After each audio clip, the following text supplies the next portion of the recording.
Thank you, Jennifer. That's much appreciated. Now, I would like to invite Sarah Tidey to share her story with us. Sarah.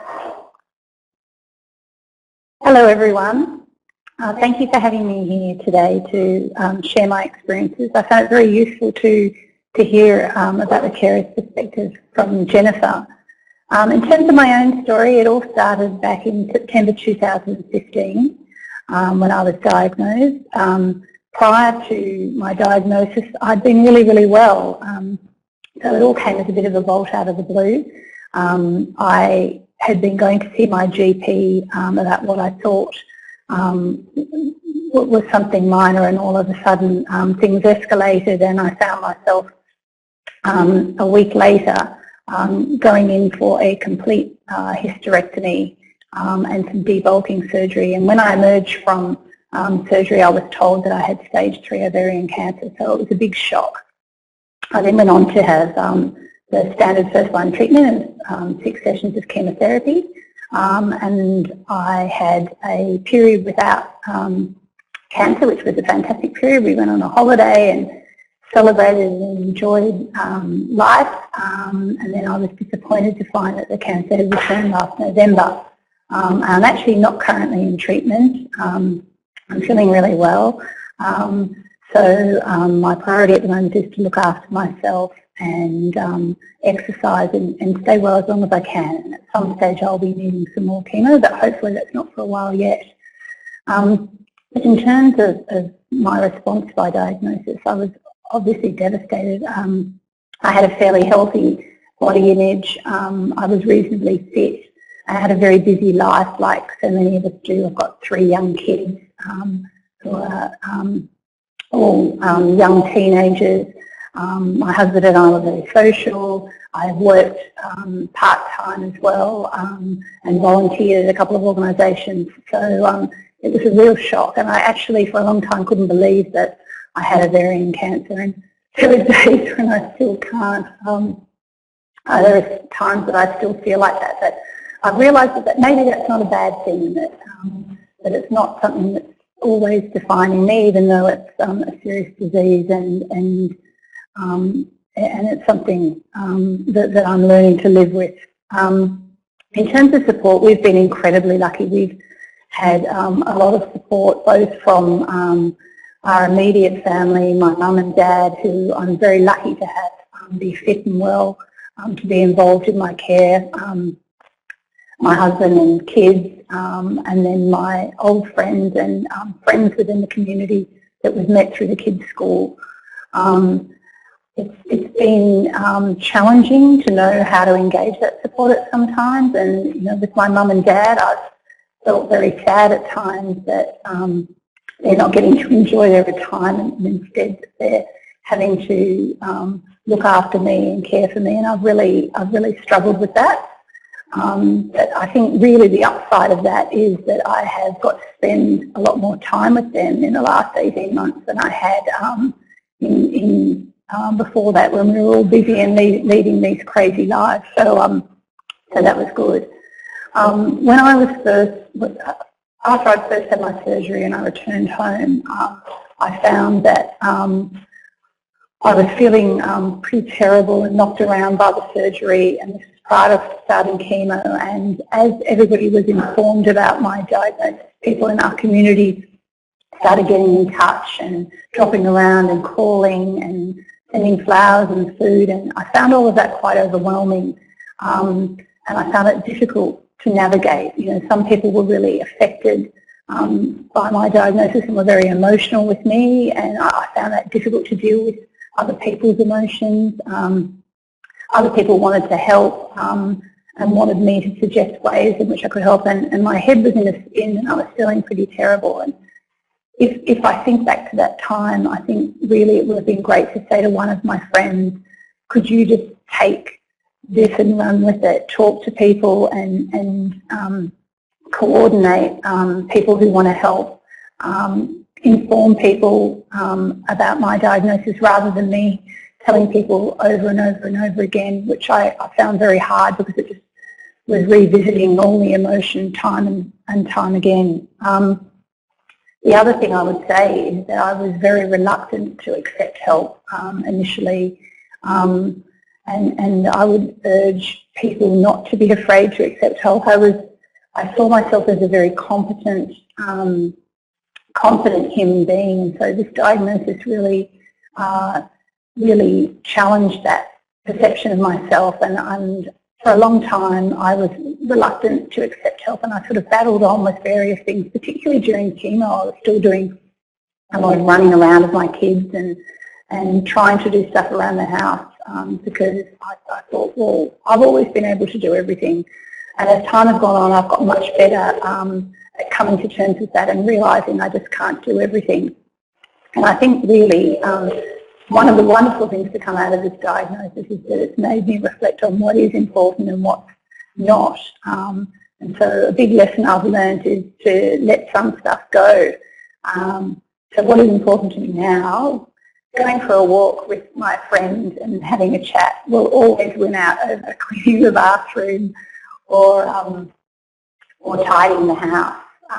So it's been a great opportunity for me to reflect on my life and what's important and what I want to prioritise and focus on. And at times I haven't been sure how to involve people too. People have said that they want to help, but in actual fact over time I've found that sort of naturally sorts itself out. So my mum has been a great source of support coming to my chemo and to my medical appointments. And I think we decided fairly on that my goal was to try and protect my children as much as I can from the impact of the diagnosis, and to try and encourage them to go on living their lives as usual and still play their sport and go out with their friends and do all of those things. And Mum's enabled me to do that by supporting me through chemo, and it's also enabled my husband to focus on his work, and then he's been able to be involved with the stuff with the kids, taking them to their activities and doing things like that. So over time, the carers who are involved with me have fallen into sort of natural support roles, and that's been one of the really nice things, to spend time with the people that I care about. So I have people that I like to go for walks with. I have a few close girlfriends who are really good emotional support, along with my mum and dad. My husband is great for helping with all the sort of logistical things. And then I have other people in my life who sort of popped up as a result of this experience. So I see an acupuncturist who I initially was recommended to see as a result to help me with my symptoms. And he's actually just become quite a wise voice in my life who makes a lot of sense, and I like seeing him just because he's a good person and he makes me feel good. So early on when I was diagnosed, someone said to me, when you're ill, it's really important to surround yourself with a crew of people who make you feel good and who bring out the best in you and whose company you really enjoy and who can provide you with all those different aspects of support. And so that's what I feel like I have now, a crew around me. And so I think surprisingly that's been the positive thing to come out of it, all these lovely relationships that I've had as a result. So now I think I'll hand over to Mum to talk a bit about what the experience has been like for her. Thank you. Thank you so much, Sarah. Thank you. I really appreciate what it takes to come onto a platform like this and share what's been happening and what your life was like and how this has affected you. We have a lot of gratitude, as I said. Thank you. And yes, now it's time to hand it over to Jackie, who's Sarah's mum. Hello, I'm Jackie, Sarah's mum. I'm in my 70s and I have two children. I have Sarah and I have a son, Nicholas, who's a couple of years younger. I'm married, and as a family unit we've always been very close. In fact, I speak to Sarah and Nicholas practically every day. Sarah's already spoken about her diagnosis, and yes, it was a complete shock when it came, because she'd always seemed to be very fit and active, and yes, Sarah's diagnosis was a complete shock to her father and myself and to her brother. Right at the beginning, I think there were lots of tears at home, and certainly quite a few sleepless nights. Strangely enough, ovarian cancer was something I'd always feared for myself, and in fact in recent years I'd had a couple of ultrasounds and CA-125, and I'd been checking myself out, but I was fine. So when Sarah's diagnosis happened, I knew exactly what it meant, because a couple of people I'd known over the years had been dealing with ovarian cancer, and yes, it was quite devastating for us. I truly wished in the beginning that it was me who'd had the diagnosis rather than Sarah, because I felt that I had already had a full life, whereas she had so much more to give and so much to live for. Sarah's concern really at the beginning had always been that she wanted the children's life to continue as much as possible in the way it was before her diagnosis. But my concern as her mother was really always for her, to care for her as much as I could and to do whatever it was she wanted. It was never a case of my offering her motherly advice. I realised I'd never been in that situation myself, so I was happy to be guided by her. And we both found that keeping busy was a good way of just getting on with it. Sort of living in the moment, I suppose. Not in denial, but just focusing on what we had to deal with at a particular time, rather than worrying about what might be in the future.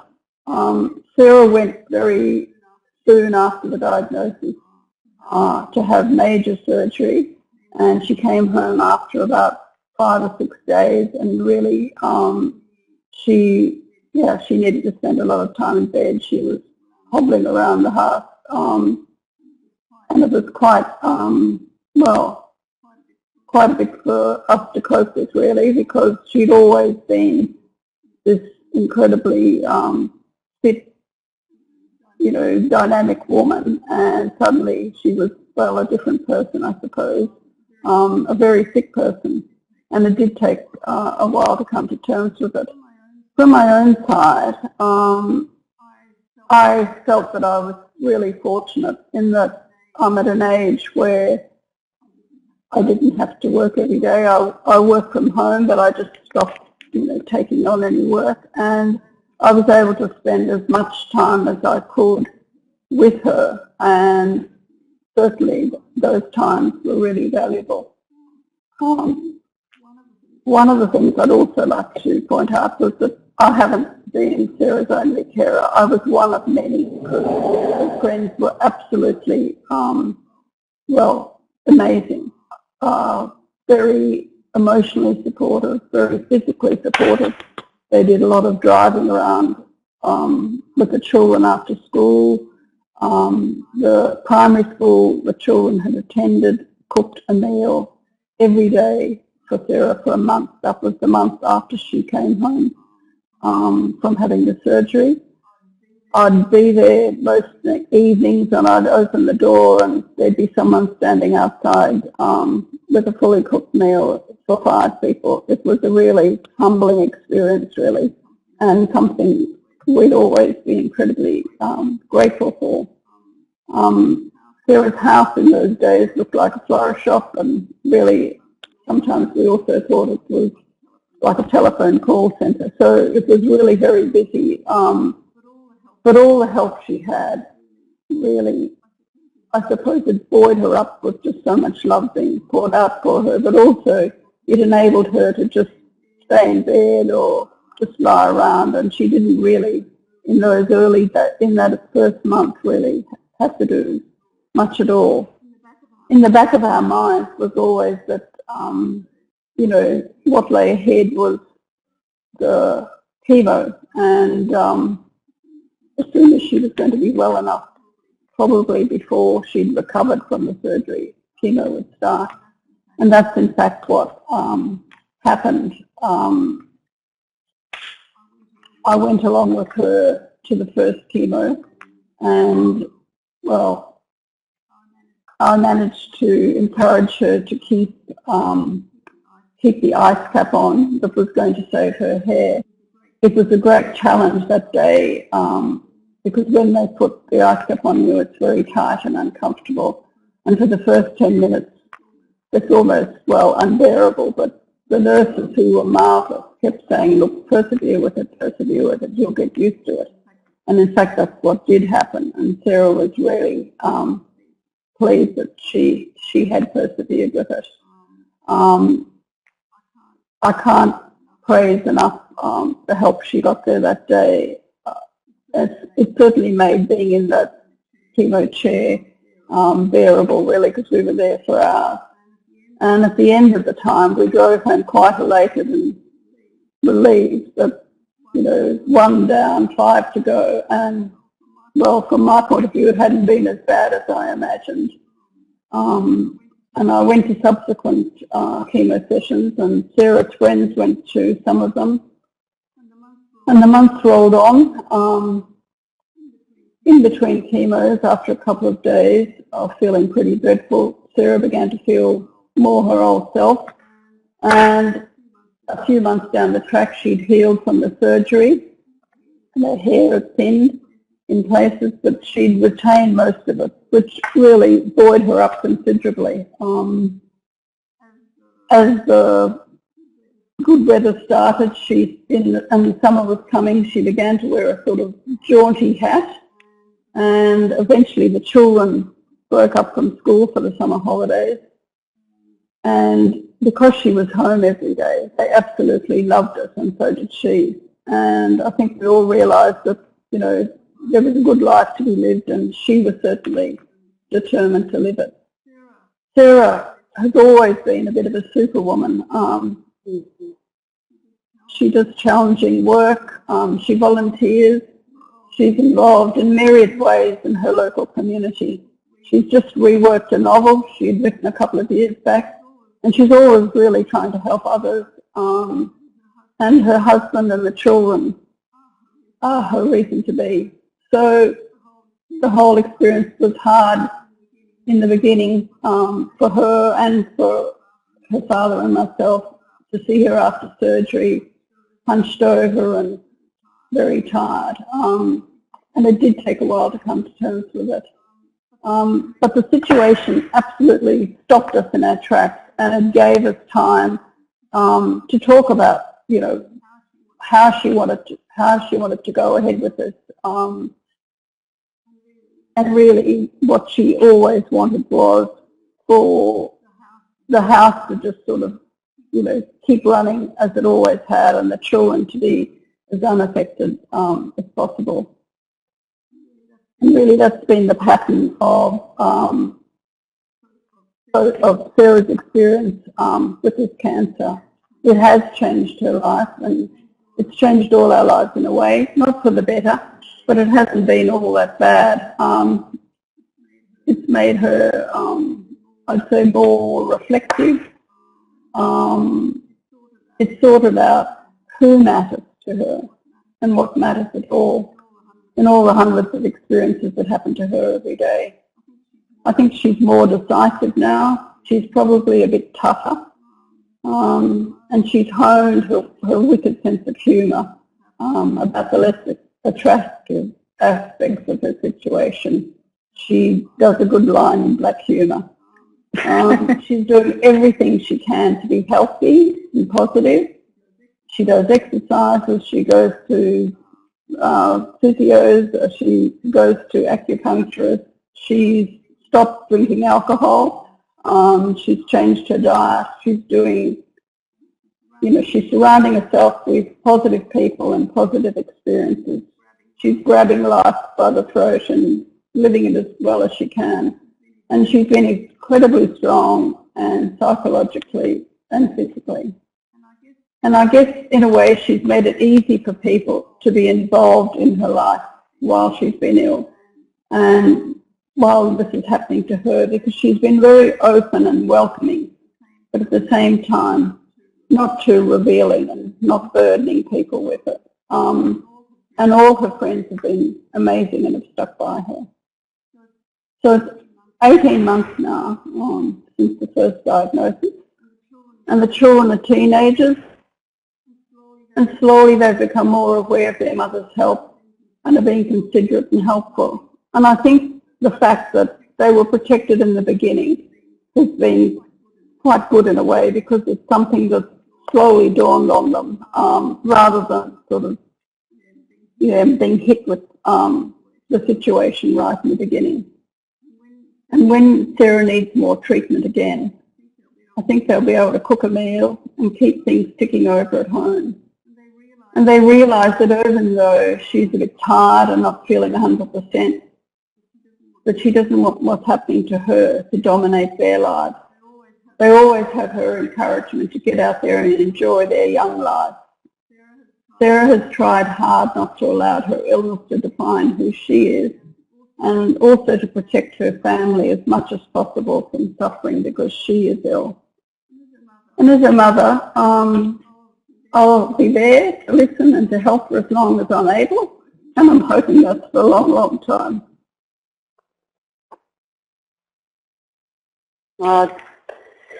That was Jackie Tidey, the mum of Sarah Tidey, sharing some of her experience of supporting her daughter with ovarian cancer. And that testimonial, Jackie, that you just gave to your beautiful daughter is actually testimony to you as a mum, I believe. Thank you so much. That was really beautiful. Could I ask a question? One of our participants has typed in a question. She's asked us, Jackie, can you tell us what helped you to cope with what was painful for you emotionally? Did you have people you could talk to when it became really difficult?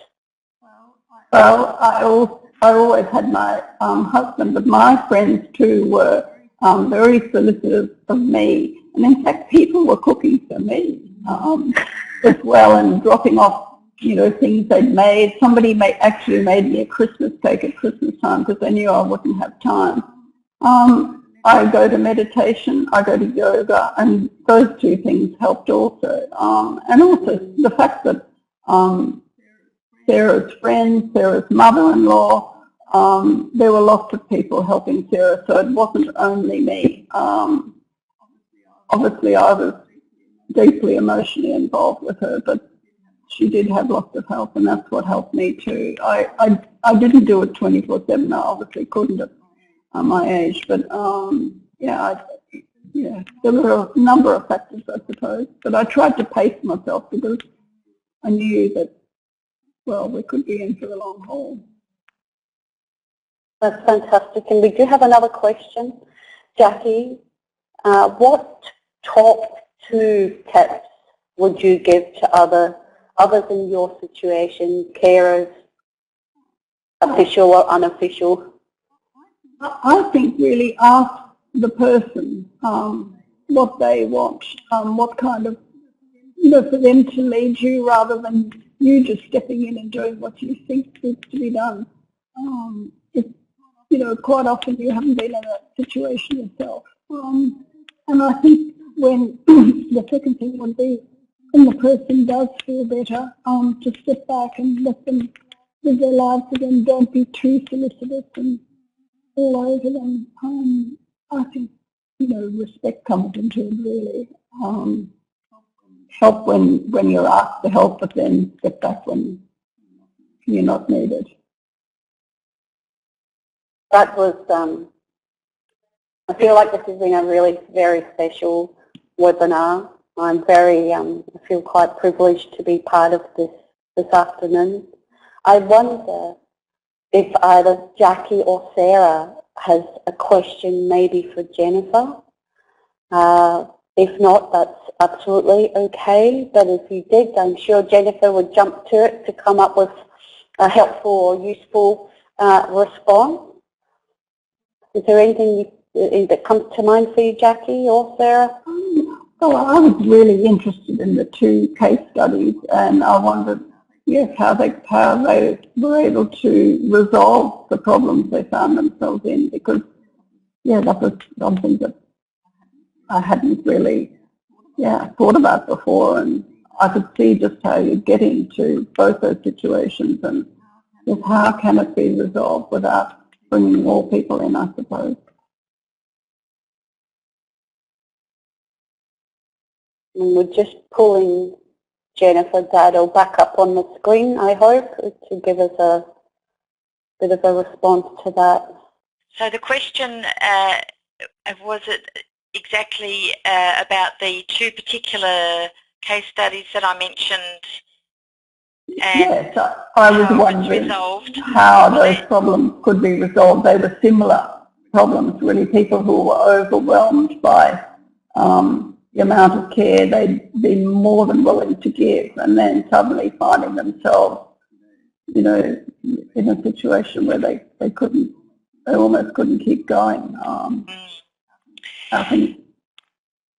Well, the happy news is that I know about those stories because both of those carers did in the end make contact with the carer organisation, and they were able to be put in touch with other carers. One joined a carer support group where she realised, so that was Mai, who realised that others were going through similar things, maybe not the same diagnosis with the person that they loved, but similar issues for them as carers.